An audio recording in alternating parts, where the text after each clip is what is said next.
Hello everyone, welcome to enlighten learning. आज की class में हम डिस्कस करने वाले हैं FDI which is foreign direct investment. चलिए स्टार्ट करते हैं। लर्नर्स, क्लास स्टार्ट करने से पहले मैं आपको थोड़ा ओवरव्यू दे देती हूँ कि हम क्या क्या स्टडी करने वाले हैं एफडीआई में। आज हम स्टडी करेंगे meaning of FDI, method of FDI and advantages of FDI. ये हम आज की क्लास में स्टडी करने वाले हैं। बाकी की जो क्लास आएंगी मीन्स पार्ट 2 एंड 3, उनमें हम रिमेनिंग टॉपिक्स को क्लियर करेंगे। Means route of FDI and types of FDI, FPI and FII, इनको हम डिस्कस करेंगे अपकमिंग क्लासेस में। चलिए स्टार्ट करते हैं, डिस्कस करते हैं अबाउट एफडीआई। एफडीआई होता क्या है? FDI is foreign direct investment. Foreign means क्या होता है? फॉरेन मीन्स ऐसी कंपनीज या फिर कंट्रीज जो कि हमारी कंट्रीज के बाउंड्री के बाहर होती हैं, मीन्स हमारी कंट्री का पार्ट नहीं होती। उन कंट्रीज को, उन कंपनीज को बोला जाता है फॉरेन कंट्रीज या फिर कंपनीज। डायरेक्ट मीन्स कि फॉरेन की कंट्री आकर हमारी कंट्री में डायरेक्टली इन्वेस्टमेंट करती है, डायरेक्टली अपना बिजनेस स्टार्ट करती है। कोई भी बीच में मीडिएटर नहीं होता, वो अपनी मर्जी से आते हैं और बिना मीडिएटर के यहाँ पर अपनी ऑर्गेनाइजेशन को सेटअप करते हैं। वो कहलाता है आपका डायरेक्ट। एंड इन्वेस्टमेंट मीन्स विनियोग करना, मीन्स जब भी कोई फॉरेन कंट्री आकर दूसरी कंट्री में इन्वेस्ट करती है, अपना पैसा लगाती है, अपना कैपिटल लगाती है, उसे बोला जाता है फॉरेन डायरेक्ट इन्वेस्टमेंट। मीन्स जब कोई बाहर की कंट्रीज या फिर कंपनी आकर दूसरी कंट्री की कंपनी में इन्वेस्ट करती हैं, उसे बोला जाता है FDI, means foreign direct investment. Next example से समझिए। मान लीजिए कि ये आपकी फॉरेन की कंपनी है जो है जेड कंपनी, और ये मान लीजिए आपकी इंडिया की कंपनी है जिसका नाम है आई कंपनी। मींस अगर जेड कंपनी इंडिया की कंपनी आई कंपनी में आकर इन्वेस्ट करती है तो उसे बोला जाता है एफडीआई, क्योंकि ये इन्वेस्टमेंट कहाँ से है? फॉरेन से है, हमारी कंट्री के बाहर से है। इसे बोला जाएगा फॉरेन डायरेक्ट इन्वेस्टमेंट। नेक्स्ट जो चीज होती है वो ये है कि home country and host country. देखिए काफी बच्चों को इसके बीच में डिफरेंस क्लियर नहीं होता, तो अब आपका डिफरेंस ये क्लियर हो जाएगा कि होम कंट्री कौन सी कंट्रीज होती हैं एंड होस्ट कंट्री कौन सी कंट्रीज होती हैं। देखिए जो आपकी कंपनी है, कहाँ की कंपनी है? ये जेड कंपनी कहाँ की है? आपकी अमेरिका की कंपनी है, तो ये आपकी कहलाएगी होम कंट्री। मीन्स जिसकी कंपनी होती है, जिस कंट्री की कंपनी होती है, उसे बोला जाता है होम कंपनी। और जिस कंट्री में इन्वेस्ट करती है, मीन्स जो ये जेड कंपनी है अमेरिका की, ये इन्वेस्ट करेगी इंडिया की आई कंपनी में, तो ये आपकी कहलाएगी होस्ट कंट्री। मीन्स जो कंपनी आपकी इन्वेस्ट करेगी वो होगी आपकी होम कंट्री, एंड जहां पर इन्वेस्ट करेगी, जिस कंट्री में इन्वेस्ट करेगी, वो कहलाती है आपकी होस्ट कंट्री। चलिए अब आगे देखते हैं, एफडीआई को डीपली पढ़ते हैं। यहां से आपको मीनिंग क्लियर हो गया होगा कि एफडीआई क्या होता है and home country and host country कौन कौन सी कंट्रीज होती हैं।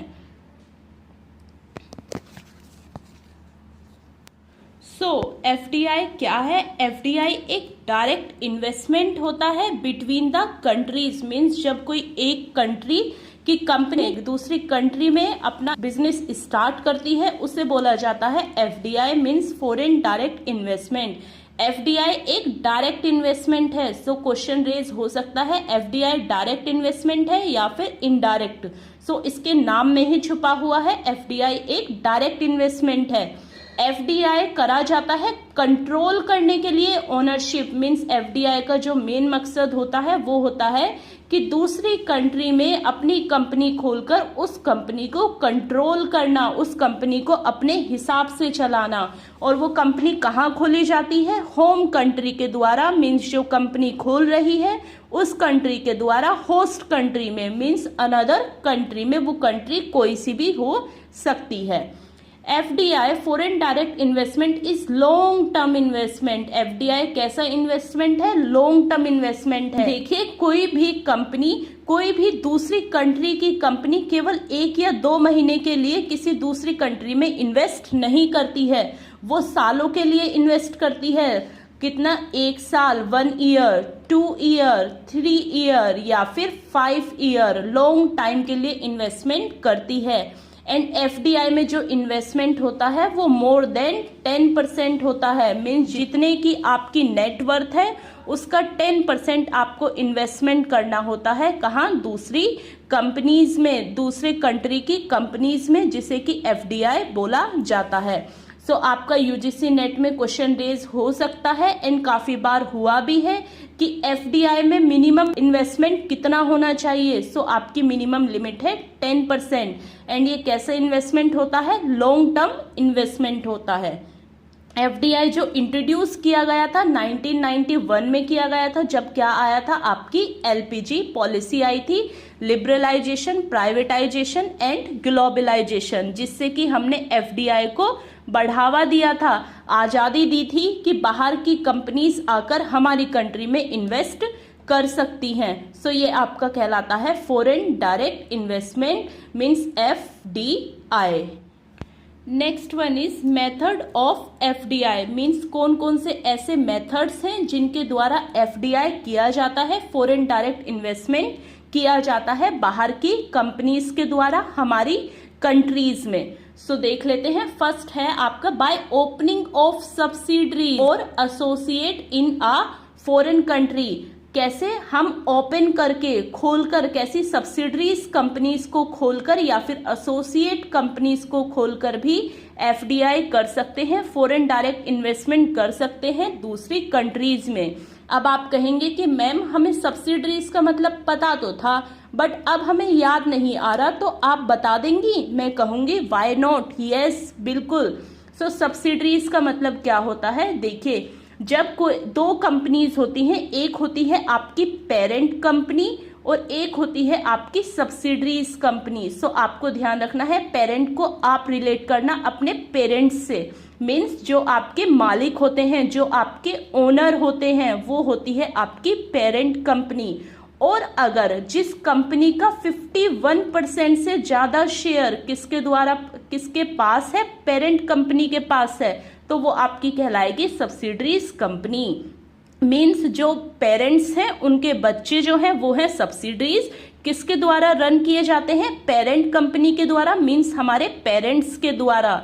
सो ये होगी आपकी पेरेंट्स कंपनी, मीन्स जो आपकी रियल कंपनी है, ओनर कंपनी है। और आपकी सब्सिडरीज कंपनी होंगी जो आपने दूसरी कंट्रीज में अपनी कंपनी खोली है और उसका 51% शेयर आपके पास है, या फिर दूसरी कंट्रीज में आपने अपनी कंपनी खोली है, कोई कंपनी खोली है जिसका 51% शेयर आपके पास है और वो कंपनी आपके द्वारा रन की जाती है, तो ये आपकी कहलाएंगी सब्सिडरीज कंपनी। नेक्स्ट है आपकी एसोसिएटेड कंपनी। एसोसिएटेड कंपनी वो कंपनीज होती हैं जहां पर आपके पास में 20% वोटिंग राइट्स होता है। यहाँ पर क्या होता है? आपका अधिकार होता है, आपके द्वारा रन की जाती है subsidiaries company, but associated company में आपके पास वोटिंग राइट होता है 20%। क्लियर हो गया? समझ में आ गया? आप कहोगे अब yes ma'am, very good. Next method है आपका by acquiring in an associated enterprises. अब आपको एक्वायर करना है कोई भी एंटरप्राइजेस। यहाँ पे क्या करा था? आपने ओपन करी थी अपनी कंपनीज दूसरी कंट्री में। यहाँ पर आप किसी भी कंपनी को एक्वायर कर सकते हैं, एक्वायर कर लेते हैं, जो कौन सी होती है? बाहर की कंपनीज होती हैं। मीन्स फॉरेन की कंपनी एक्वायर कर सकती है किसे? इंडिया की कंपनी को। और एक्वायर कैसे होगा? जब उसके ज्यादा से ज्यादा शेयर किसके पास होंगे? फॉरेन कंपनी के पास होंगे, तो वो कंपनी एक्वायर हो जाएगी किसके द्वारा? फॉरेन कंपनी के द्वारा। Next one is through mergers and acquisition. Merger क्या होता है? जब दो या फिर दो से ज्यादा कंपनी आपस में एक साथ मर्ज हो जाती हैं, आपस में मिल जाती हैं, तो उसे बोला जाता है मर्जर। मान लीजिए कि इंडिया की कंपनी, मान लीजिए जियो है एग्जाम्पल के तौर पर, एंड बाहर की आपकी कंपनी आइडिया है। अगर ये दोनों कंपनी आपस में मर्ज हो जाती हैं तो वो आपका कहलाएगा मर्जर। क्योंकि एफडीआई कैसे होगा? क्योंकि आपकी आइडिया की कंपनी कहाँ की है? बाहर की है। एग्जाम्पल के तौर पर मानिएगा, केवल एग्जाम्पल दे रही हूं आपको मैं। सो ये आपका कहलाता है मर्जर। नेक्स्ट हो जाता है आपका एक्विजिशन। एक्विजिशन क्या होता है? यहाँ पर आपसी सहमति से दो कंपनियां मर्ज होती हैं, और एक्विजिशन में आपसी सहमति नहीं होती, वो एक्वायर कर लेती है। 51% से ज्यादा शेयर खरीदकर कोई भी फॉरेन कंपनी एक्वायर कर लेती है दूसरी कंट्री की कंपनी को, means home country host country की कंपनी को एक्वायर कर लेती है, तो उसे बोला जाता है एक्विजिशन। ये अपनी मर्जी से नहीं होता, जबरदस्ती होता है, या तो वो कंपनी डूब रही होती है या फिर कुछ ऐसे सर्कमस्टेंसेस हो जाते हैं जिसकी वजह से होम कंट्री होस्ट कंट्री की कंपनी को एक्वायर कर लेती है, तो उसे बोला जाता है एक्विजिशन। नेक्स्ट हो जाता है आपका जॉइंट वेंचर। मीन्स जब दो व्यक्ति मिलकर आपसी सहमति से किसी भी बिजनेस को स्टार्ट करते हैं, रिस्क को भी बांटते हैं एंड प्रॉफिट को भी बांटते हैं, उसे बोला जाता है जॉइंट वेंचर। सो ये आपका कहलाता है मेथड्स ऑफ FDI। ये सारे आपके मेथड्स हो जाते हैं FDI के। नेक्स्ट हो जाते हैं आपके एडवांटेजेस ऑफ FDI। सो क्या क्या फायदे होते हैं FDI के? सो फर्स्ट एडवांटेजेस होगा आपका जनरेट एम्प्लॉयमेंट। देखिए, जब कोई बाहर की कंपनी मीन्स कोई भी फॉरेन की कंपनी आकर हमारी कंट्री में यानी इंडिया में इन्वेस्ट करेगी, तो इससे क्या होगा? एम्प्लॉयमेंट जनरेट होगा। सो ये एडवांटेज है FDI का। नेक्स्ट है इंक्रीज इन फॉरेन रिजर्व। आपके फॉरेन रिजर्व बढ़ेंगे। अब रिजर्व क्या होते हैं? रिजर्व कुछ भी नहीं, आपकी फॉरेन करेंसी। मीन्स डॉलर में जब आप व्यापार करोगे तो आपके खाते में यहाँ पर जो पेमेंट होगी किस में होगी? डॉलर में होगी, और डॉलर की वैल्यू ज्यादा है एज कंपेयर टू रुपीज की वैल्यू। सो आपका फॉरेन रिजर्व भी बढ़ेगा। अगर किसी बच्चे को नहीं पता है फॉरेन रिजर्व क्या होता है, सो मैंने फेमा एक्ट में फॉरेन रिजर्व को काफी अच्छे से क्लियर किया हुआ है। मैं आई बटन पर लिंक प्रोवाइड कर दूंगी, आप देख लीजिएगा।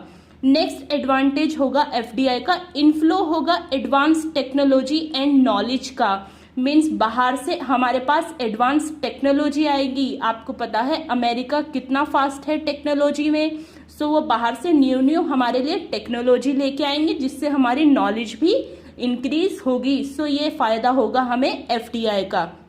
नेक्स्ट हो जाएगा आपका generate revenue in form of tax.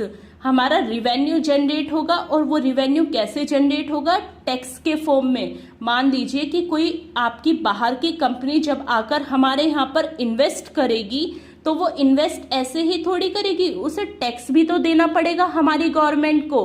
तो इससे क्या होगा? आपका टैक्स भी जनरेट होगा, आपके टैक्स के तौर पर रिवेन्यू होगा, प्रॉफिट होगा। सो ये सभी एडवांटेज हो जाते हैं FDI के। आशा करती हूँ आपको ये सभी अच्छे से क्लियर हो गए होंगे। सो FDI क्या होता है? जब कोई बाहर की कंपनी मीन्स कोई भी होम कंपनी आकर इन्वेस्ट करती है, कहाँ पर? होस्ट कंट्री में, उसे बोला जाता है foreign direct investment FDI। So students, आज की क्लास में हमने डिस्कस किया है क्या? FDI, meaning of FDI, method of FDI and advantages of FDI। ये हमने आज की क्लास में डिस्कस कर लिए हैं। नेक्स्ट में हम डिस्कस करेंगे route and types of FDI। Next part 3 में हम डिस्कस करेंगे FPI and FII means foreign portfolio investment and FII। आशा करती हूँ आपको ये वीडियो अच्छी लगी होगी। वीडियो अच्छी लगी हो तो वीडियो को लाइक करें, शेयर करें एंड चैनल को सब्सक्राइब करना ना भूलें।